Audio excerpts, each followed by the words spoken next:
अस्सलाम वालेकुम पाक व्यूअर्स, मेरा नाम है सुनील मंजर। मैं पाक व्यूल्स वीकली के एक और एपिसोड के साथ आपकी खिदमत में हाजिर हूँ। सबसे पहली न्यूज़ इस दफ़ा मैं आपको जो बुरी न्यूज़ है बाद में दूंगा, लेकिन अच्छी न्यूज़ ये है कि पाक व्यूल्स की जो रैली होती है सरफरंगा रैली, जो कि हम हर साल गिलगित बल्तिस्तान के खूबसूरत सरफरंगा डेजर्ट के ऊपर करते हैं, वो 2 साल से कोविड की वजह से नहीं हो पाई थी और इस साल जो इसका इनेकाद जो है उसका फाइनलाइजेशन हो चुकी है और 14, 15 और 16 अक्टूबर का जो वीकेंड है उस पर ये रैली होगी।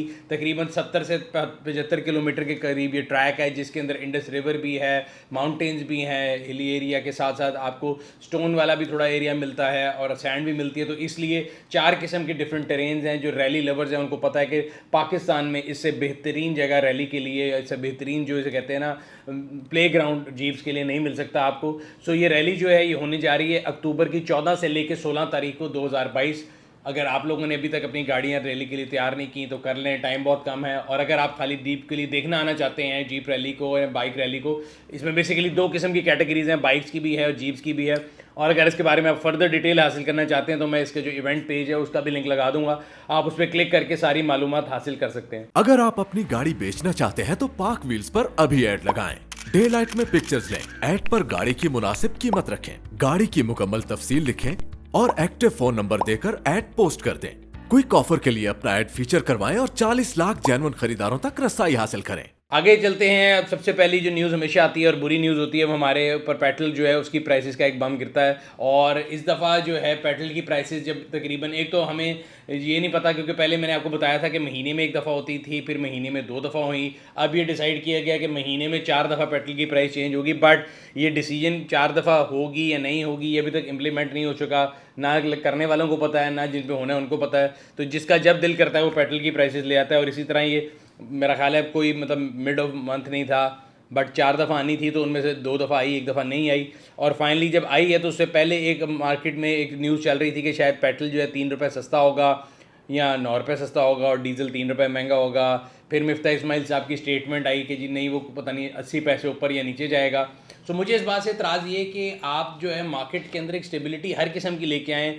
आप बैठ के एक न्यूज़ देते हैं कि ऊपर जाएगा या नीचे जाएगा, मतलब कोई मजाक नहीं हो रहा। ये लोगों की हार्ड एंड मनी है जिससे वो पेट्रोल ख़रीदते हैं। और अगर हम आप लोगों का ये देखा जाए कि जब से गवर्नमेंट आई है, आपने डिसीजन लिए, मुश्किल डिसीजन लिए, हमें कहा गया कि ये पाकिस्तान के लिए डिसीजन है, सब पूरी कौम ने साथ दिया, लेकिन मजाक उड़ाना छोड़ दें लोगों का। और एक चीज़ है कि आप एक टाइम के ऊपर उसकी एक फ्रीक्वेंसी है कि जी 4 दफ़ा पेट्रोल की प्राइसेस रिवाइज होनी है, तो फिर उससे शाय अवे क्यों करते हैं? या तो आपने ना बढ़ानी हो, तो जब बढ़ानी है तो फिर हर दफ़ा जो चौथे दिन की रिवीजन है, जो हर 7 दिन बाद एक रिवीजन आनी है, तो उसके ऊपर एक प्रेस रिलीज़ दे दें या बता दें कि हाँ जी हमने वही रखा है आपके ऊपर एहसान करके, या हमने कम कर दिए हैं, बढ़ा दिया है। एक अजीब बिल्ली चूहे का खेल चल रहा होता है। खैर इस खेल के दौरान दौरान जब फाइनल प्राइसेस आई हैं और अगेन वो अनएक्सपेक्टेड सी डेट पे थी, मैं कह रहा हूँ कि फ्रीक्वेंसी के बारे में भी नहीं पता चलता, टाइमिंग के बारे में भी नहीं पता चलता, तो अजीब सी कोई सूरत हाल चल रही है। सो 1 रुपये 45 पैसे जो बढ़ा दी गई है पेट्रोल की प्राइसेस। हाई स्पीड डीजल जो है उसको कांस्टेंट रखा गया है। केरोसिन ऑयल में 8 रुपये 30 पैसे कमी कर दी गई है। लाइट स्पीड डीजल भी जो है वो 4 रुपये 26 पैसे कम किया गया है। सो ये सारी जो मतलब लेटेस्ट मैं आपको बता रहा हूँ कि ये प्राइसेस में चेंजेस आई हैं। बट मेरा फिर भी इतराज़ ये है कि आपने अब ऊपर लेके जानी है प्राइस, नीचे लेके जानी है, एक जो है ना इस तरह की सूरत हाल नहीं होनी चाहिए, क्लैरिटी होनी चाहिए कि अभी तो 4 दफ़ा का भी नहीं किसी को पता कि वो 4 दफ़ा क्या है। मतलब महीने में 4 दफ़ा का मतलब ये है कि हर हफ्ते एक दफ़ा आएगी। अब हफ्ते के किस दिन प्राइस आनी है, फ्राइडे, सैटरडे, संडे, मंडे, किसी को नहीं पता। मैं पिछले हफ्ते से इसके बारे में रिसर्च कर रहा हूँ, कोशिश कर रहा हूँ कि अगले हफ्ते तक आपके पास कोई एक फार्मूला लेकर आ जाऊँ जिसके मुताबिक मैं आपको बता सकूँ कि बाय लॉ किस डेट को प्राइस रिवीजन हुआ करेगी या होनी चाहिए, जब नहीं हो रही तो क्यों नहीं हो रही, क्या मुहर्रिकात हैं। इसके बाद अगले टॉपिक की तरफ चलते हैं कि पिछले अरसे से काफ़ी आपने हमारे ब्लॉग पे भी पढ़ा होगा कि पेट्रोल प्राइसेस डीरेगुलेट होने जा रही हैं और एक क्रेडिट कार्ड वाला भी एक मसला चल रहा था। सबसे पहले मैं क्रेडिट कार्ड वाला आपको बताता हूँ। क्रेडिट कार्ड वाला ये था कि मुल्क में काफ़ी ज़्यादा स्टेशन जो हैं, ख़ासतौर पर पीएसओ के स्टेशन के ऊपर क्रेडिट कार्ड जो है ना उससे पेमेंट वो नहीं ले रहे थे और काफ़ी लोगों को परेशानी का सामना हुआ समेत मेरे, बिकॉज अब हमारे लोगों की एक हैबिट डेवलप हो गई कि इधर क्रेडिट और डेबिट कार्ड के ऊपर आप पेमेंट कर रहे होते हैं और गवर्नमेंट एक तरफ आपको कहती है कि जी आप कैशलेस इकोनॉमी के ऊपर जाएं ताकि डॉक्यूमेंटेड हो, और दूसरी तरफ फिर जब इस तरह के इकदाम आते हैं और वो भी एक स्टेट ऑर्गेनाइजेशन से, तो थोड़ा सा मुझे जो है ना वो लगता है कि एक डिस्कनेक्ट होता है। खैर उसके पीछे जो मुहर्रिकात थे वो ये निकले हैं कि जो क्रेडिट कार्ड की जो पेमेंट होती है तो बैंक एक चार्ज काटता है। जब वो चार्ज काटता है तो ऑब्वियसली अगर आपने 100 रुपये का पेट्रोल डलवाया तो पेट्रोल स्टेशन को 100 रुपये नहीं आते, उसके कुछ सर्विस चार्जेस कट के आते हैं। तो वो पहले OMCs और जो आपके ऑपरेटर्स हैं वो उसको हाफ डिवाइड करते थे उस लोड को, बट अब मेरी इन्फॉर्मेशन के मुताबिक जो OMC हैं उन्होंने कहा कि जी हम इसको आपसे डिवाइड नहीं करेंगे, और जो रिटेलर है या जो बेसिकली डीलर है जो कि आपको फ्यूल डाल के दे रहा है, जिसका पंप है, वो ये सारे के सारे चार्जेस बर्दाश्त करेगा। और उस सिलसिले में अगेन उन्होंने भी कहा कि भाई हम क्यों बर्दाश्त करें, तो उन्होंने उस पर क्रेडिट कार्ड पे या डेबिट कार्ड पे सेल करना बंद कर दी थी। बट मेरी इन्फॉर्मेशन के मुताबिक ये मसला जल्द हल हो जाएगा, बल्कि अब तक हल हो चुका होगा, बट फिर भी न्यूज़ में काफ़ी आ रहा था, तो मैंने कहा इस बारे में आपसे डिस्कशन कर लेते हैं। दूसरी जो न्यूज़ था, इसका हिस्सा था ब्लॉग का, वो ये था कि जी deregulation of petrol prices. Deregulation होती क्या और रेगुलेशन क्या होती है, पहले आपको बताओ। रेगुलेशन ये होती है कि कोई एक आपके पास रेगुलेटर बैठा हुआ है, गवर्नमेंट का कोई इदारा है या कोई भी इदारा जो आपको कहेगा कि जी इस रेट के ऊपर से आप नहीं बेच सकते। बैंकिंग के केस में रेगुलेटर स्टेट बैंक है। अगर हम फ्यूल की बात करें तो बड़े अरसे से आपको पता है कि पाकिस्तान में फ्यूल का रेट जो है वो फिक्स था, गवर्नमेंट एक रेट निकालती है, और कोई भी आपको जो अगर आप पंप पे चल जाएं, बेशक वो गो का हो, टोटल का हो, PSO का हो, शेल का हो, सब एक ही रेट पे पेट्रोल बेचते हैं। फिर हाई ऑक्टेन की अगर मैं आपको एग्जांपल बताऊं तो हाई ऑक्टेन को 2 साल पहले डीरेगुलेट किया गया था। अब हर कंपनी का हाई ऑक्टेन की अपनी प्राइस है। वी पावर अपनी प्राइस पे बिकता है, शेल वी पावर जो अपनी प्राइस पे बिकता है, PSO वालों का हाई ऑक्टेन अपनी पे बिक रहा है, तो वो डीरेगुलेट हो गया था। बट जो रेगुलर फ्यूल वाला था वो डीरेगुलेट नहीं हुआ था। अब जो है IMF के मुताबिक जो हमने उनसे टर्म्स एंड कंडीशन एग्री किए हैं, तो हमारी इन्फॉर्मेशन ये थी कि नवंबर के अंदर ये डीरेगुलेट होने जा रहा है। अब इसमें 2-3 बड़े भाम है। डीरेगुलेट होगा ये नहीं, मतलब अब इन सादा लफ्ज़ों में मैं नहीं आपको बता रहा हूँ कि हर कंपनी अपना पेट्रोल का रेट रख सकेगी, गवर्नमेंट की इंटरवेंशन ख़त्म हो जाएगी, फ्री फ्लोइंग रेट होगा। शेल चाहे तो वो अपना रेगुलर 400 पे बेचे, PSO चाहे वो 500 पे बेचे, गो चाहे वो 250 पे बेचे, तो हर कंपनी का अपना डिसीजन होगा। एक तो ये है। दूसरा एक और चीज़ होता है कि जिसमें अभी हम देखते हैं कि पूरे पाकिस्तान में जो है ना एक ही रेट पे आपको पेट्रोल मिलता है। आप स्कर्दू में है, लाहौर में है, गवादर में है, पसनी में है, बलूचिस्तान में है, सिंध में, कहीं भी है, सब पे इक्वल रेट होता है, और गवर्नमेंट मेक श्योर करती है कि वो रेट इक्वल हो। अगेन IMF के साथ जो शर्तें एग्री हुई हैं उसमें ये भी किया गया है कि इसमें आप जो फ्रेट इक्वलाइजेशन मार्जिन एक टर्म होती है कि गवर्नमेंट जो है वो पे करती है ताकि तमाम जगहों के ऊपर जो है पर लीटर पेट्रोल का रेट बराबर है। तो उनके मुताबिक हमें वो भी नहीं देना, ना हमारे पास इसकी लिबर्टी है। जो दूर दराज के इलाकों में पंप है वहाँ प्राइस ज़्यादा हो जाएगी, जो करीब हैं उनकी कम हो जाएगी। तो इससे होगा ये कि जो दूर दराज के इलाके हैं जैसे स्कर्दू हो गया या जो भी इलाके ऐसे हैं जो कि आपके डिपोज हैं जहाँ पे फ्यूल आता है बाहर से इम्पोर्ट होकर या रिफाइनरी से दूर है, वहाँ पे पेट्रोल महंगा होगा, जो रिफाइनरी से करीब है वहाँ पे सस्ता होगा। बट इस सिलसिले में काफ़ी मुहर्रकात हैं जिनके बारे में अभी बहुत से लोग जो स्ट्रेट से ताल्लुक़ रखते हैं उनको भी क्लैरिटी नहीं है। बट ये न्यूज़ आई थी इसलिए हमने आप लोगों से शेयर की। अब इसके आगे मज़ीद जो डेवलपमेंट होगी हम आप लोगों से वो भी शेयर करेंगे। अपकमिंग गाड़ियों के बारे में अक्सर बात होती रहती है। हमने आपको लास्ट वीकली में भी बताया था कि अपकमिंग गाड़ियों में अगर हमने 2 गाड़ियाँ जो अभी सीधा बात करें तो हेवल की H6 जो है उसके 2 वेरिएंट थे, 1.5 और 2 लीटर, वो मार्केट में आ रहे हैं, और इंशाल्लाह ताला आपको ये एक आधे दिन में उसका जो वॉक अराउंड जो है और उसके डिफरेंसेस जो है उसकी वीडियो भी मिल जाएगी हमारे चैनल के ऊपर लाइव।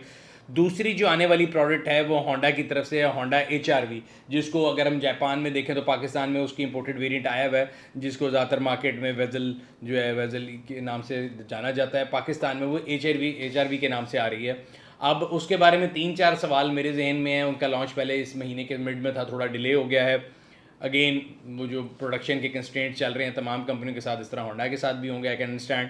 तो उसके अंदर अब 3 सवाल जो मेरे जहन में है कि उसमें इंजन कौन सा आएगा, 1.5 नेचुरली एस्पिरेटेड, 1.5 टर्बो या 1.5 हाइब्रिड। ये वो इंजन है जो दुनिया में इस गाड़ी के अंदर आते हैं। अब पाकिस्तान में इसमें से कौन सा इंजन आएगा। फिर सिमिलरली दुनिया में आने वाली जो वेजल आ रही है जो पाकिस्तान में भी जापान से इंपोर्ट हुई हुई है, उसके अंदर 2 किस्म के वेरिएंट आते हैं, एक के अंदर पैनोरामिक रूफ आती है, एक के अंदर नहीं आती। सो इस पाकिस्तान में आने वाली गाड़ी में क्या ऑप्शन होंगे, क्या चीज़ें वो ऑफ़र करेंगी और वो किस प्राइस टैग के ऊपर आएगी, ये एक बड़ा जिसे कहते हैं ना अभी इस टाइम पे मेरे लिए बड़ा एक वो समझा मेरे लिए एक वो बना हुआ है मुअम्मा टाइप। और मैं कोशिश कर रहा हूँ कि इसके बारे में मुझे जितनी इन्फॉर्मेशन मिल सके मैं आप लोगों से ज़रूर शेयर करूँ। बट जो ये वेट है ये थोड़े से टाइम का है, और मेरी इन्फॉर्मेशन यही है कि ये सितंबर में नहीं तो अक्टूबर के मिड के अंदर ये गाड़ी इंशाल्लाह पाकिस्तानी मार्केट में लॉन्च कर दी जाएगी। इसके साथ चलते हैं, गाड़ियाँ आने की बात हो रही थी, गाड़ियाँ बंद होने जा रही हैं। सुजुकी बोलान का जो AC वेरिएंट है वही वाला AC वेरिएंट जिसके बारे में हमने आपको काफ़ी बात आया था कि बड़ी टेक्नोलॉजी निकाल के AC लगाया गया था उस गाड़ी के अंदर, और वो वीडियो भी हमारे चैनल पे काफ़ी वायरल हुई थी। तो अब जो है उन्होंने फैसला किया है कि वो उस कामयाबी के बाद इस वेरिएंट को डिसकंटिन्यू कर देंगे। सिर्फ यही नहीं, सुजुकी की एक और प्रोडक्ट के अंदर भी बहुत लेटेस्ट इनोवेशन आई है। मेरा ख्याल है उन्होंने एक स्पॉयलर ऐड किया है वैगन आर के अंदर, और मेरा ख्याल है जो लोग भी सुजुकी वैगन आर लेना चाहते हैं उनके लिए बहुत बड़ा अट्रैक्टिव पॉइंट है। ज़रूर उन्होंने कोई रिसर्च करके ये किया होगा, लेकिन मार्केट के अंदर जो सूरत हाल है इनकी इस गाड़ी की सेल की, वो थोड़ी इससे बरक्स है। और ये इससे पता लगता है कि इस टाइम पे उन्होंने एक ऑफ़र भी निकाली कि अगर आप वैगन आर लेते हैं तो सुजुकी आपको उसकी रजिस्ट्रेशन जो है फ्री देगी, और साथ साथ ऑल्टो के अंदर अगर आप ऑल्टो लेना चाहते हैं तो एक नया स्पॉयलर भी दे दिया गया है। सो बहुत ज़्यादा इनोवेशन के दौर में जहाँ दुनिया जो है टेक्नोलॉजी में एडवांस हो रही है, एडास फंक्शन लेके आ रही है, गाड़ियों के अंदर ऑप्शंस की बात हो रही है, वहाँ सुजुकी को मेरा ख्याल है थोड़ा सा अपना जो है ना गेम अप करनी पड़ेगी। अब ये जो मोटरसाइकिल मैन्युफैक्चरर्स की तरह आप स्टिकर चेंज करके, स्पॉयलर लगा के, ये मोनोग्राम लगा के जो मतलब मिलीनियम पैकेज और ये वो वाला ज़माना चला गया है। इस 2022 it's time to wake up. Otherwise आप नहीं जागेंगे तो आपके जो सेल्स के फिगर हैं या जो आपके प्रॉफिट के फिगर्स हैं वो सबको नज़र आते रहते हैं। और मेरा ख्याल है they should be an eye opener.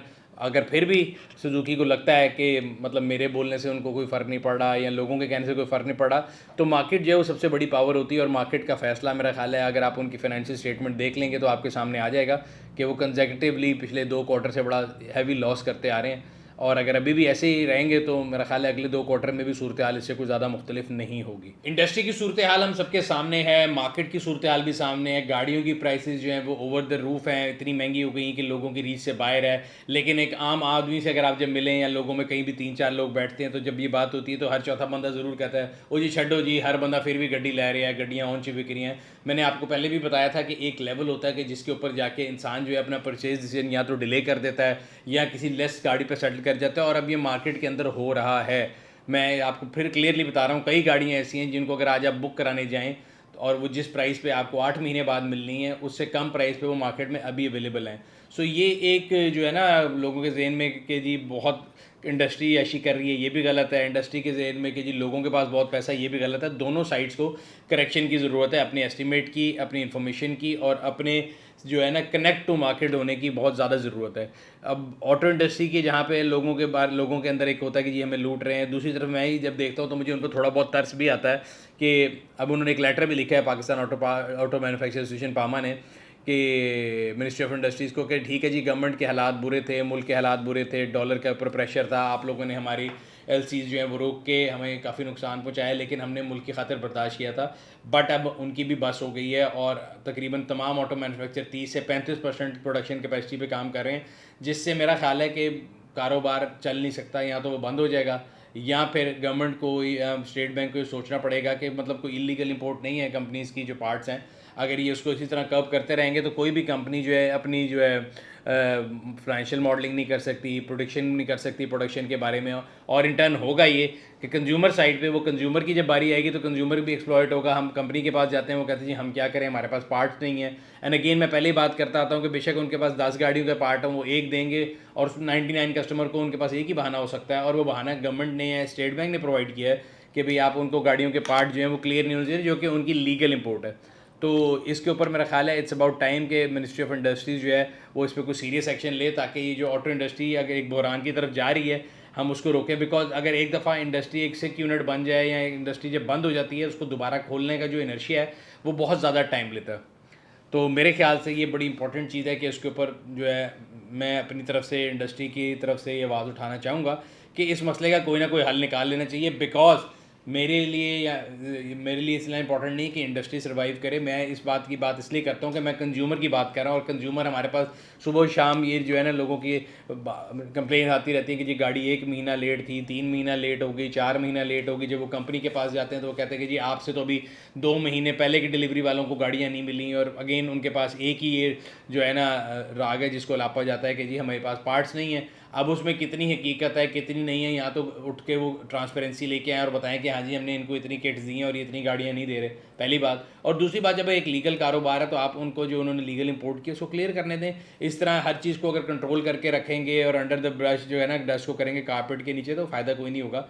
मेरे ख्याल से they should come out very clearly कि हमने इसको क्या करना है। आखिर में पाक व्हील्स ऑटो स्टोर के मैसेज की तरफ चलते हैं। मैं आप लोगों के लिए हमेशा ऐसी प्रोडक्ट लेके आता हूँ जो कि मुझे लगता है कि बहुत यूज़फुल हैं और मैं खुद भी इस्तेमाल करता हूँ। पाक व्हील्स की ये डिफरेंट प्रोडक्ट्स हैं, हम आपको बताते रहते हैं कि ऑल पर्पज़ क्लीनर है, स्टेनलेस शैम्पू है, वाटरलेस कार वॉश है और ये ग्लास क्लीनर है। ये तमाम ऐसी प्रोडक्ट हैं जो कि हर बंदे को जिसको गाड़ी की सफाई रखने का शौक है उसको चाहिए होती हैं और मुझे भी चाहिए होती हैं। और मुझे बड़ी तकलीफ होती थी कि मैं हर चीज़ को लहदा ऑर्डर करता हूँ। तो मैंने पाक व्हील्स ऑटो स्टोर वालों से रिक्वेस्ट की कि भी एक बंडल बना दें जिसमें मेरे और मेरे जैसे और लोग जिनको इन तमाम चीज़ों की ज़रूरत होती है उनको एक अच्छी प्राइस के ऊपर ये पूरा बंडल मिल जाए। तो पाक व्हील्स ऑटो स्टोर आप लोगों के लिए एक बंडल डील लेके आया है जिसके अंदर आपको पाक व्हील्स APC, पाक व्हील्स ऑल पर्पज़ क्लीनर जिसको बोलते हैं, पाक व्हील्स का जो स्टेनलेस शैम्पू है, वाटरलेस कार वॉश है और उसके अलावा ये ग्लास क्लीनर है जो ये पूरे बंडल की फॉर्म में आपको मिल जाएगा। मैंने अपना बंडल ऑर्डर कर दिया है। अगर आप भी ऑर्डर करना चाहते हैं तो नीचे लगे हुए लिंक पर क्लिक करके अपने इस बंडल को ऑर्डर कर सकते हैं और अपनी गाड़ी को चमचमाता और नया रख सकते हैं।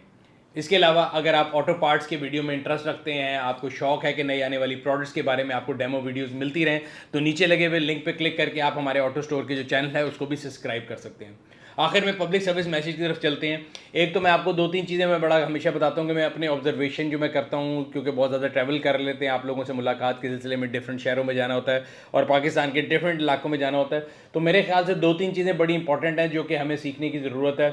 एज ए नेशन मैं हमेशा कहता हूँ कि हमें अपने रोड डिसिप्लिन को बेहतर करना चाहिए। रोड डिसिप्लिन को बेहतर करके ना सिर्फ ये है कि मतलब कि रोड को बहुत खूबसूरत लगेगी, उससे मेरे और आपका वक्त बचेगा, आपकी और मेरी ज़िंदगी के अंदर जो जैसे कहते हैं ना चांसेस ऑफ एक्सीडेंट वो कम हो जाएंगे और हर मैं और आप अपने बच्चों के लिए एक अच्छा पाकिस्तान जो है वो छोड़ के जाएंगे।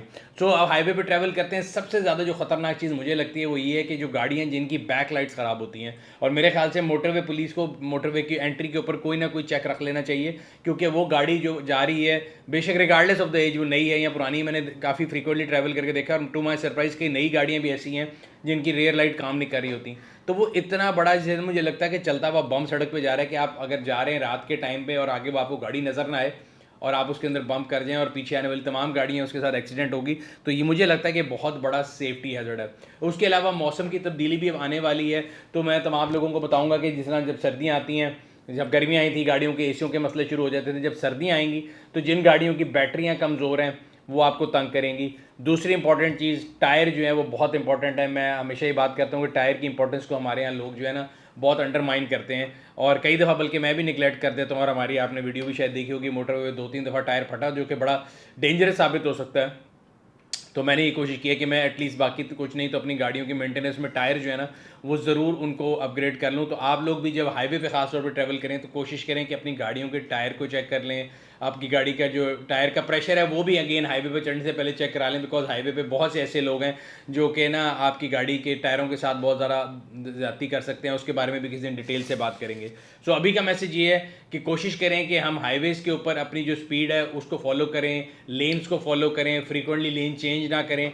और अगर आप एक स्लो स्पीड में चल रहे हैं या जो राइट लेन है सबसे फास्ट लेन जो है वो सिर्फ ओवरटेकिंग के लिए है, उसके अंदर कॉन्स्टेंटली नहीं चल सकते। मोटरवे पुलिस ने नो मोर के नाम से एक कैंपेन लॉन्च की थी। हम अगेन उसको रिट्रेट करते हैं कि भाई वो किसी भी पुलिस को या किसी भी इदारे को आपके ऊपर सख्ती करके कोई फ़ायदा नहीं है, बल्कि वो सख्ती या वो स्पीड लिमिट या ये सारे रूल जो हैं मेरी और आपकी सेफ्टी को जो है ना बुरोकार लाने के लिए होते हैं। तो कोशिश करें कि हम जो है अपना जो रोल है एज पॉजिटिव सिटीज़न एक पॉजिटिव जो है ना तरीके से प्ले करें और किसी के लिए भी नेगेटिव एक्सटर्नलिटी ना बने। ये था आज का वीकली, उम्मीद करते हैं आपको पसंद आया होगा। अगर अभी तक आपने हमारे यूट्यूब चैनल को सब्सक्राइब नहीं किया, सब्सक्राइब करें, बेल आइकॉन पर क्लिक करें ताकि आपको तमाम आने वाले वीडियोज़ के बारे में नोटिफिकेशन मिलता रहे। आपसे अगले हफ्ते फिर मुलाकात होगी, तब तक अपना और अपने गिरद नवाकलों का ख्याल रखिएगा। शुक्रिया।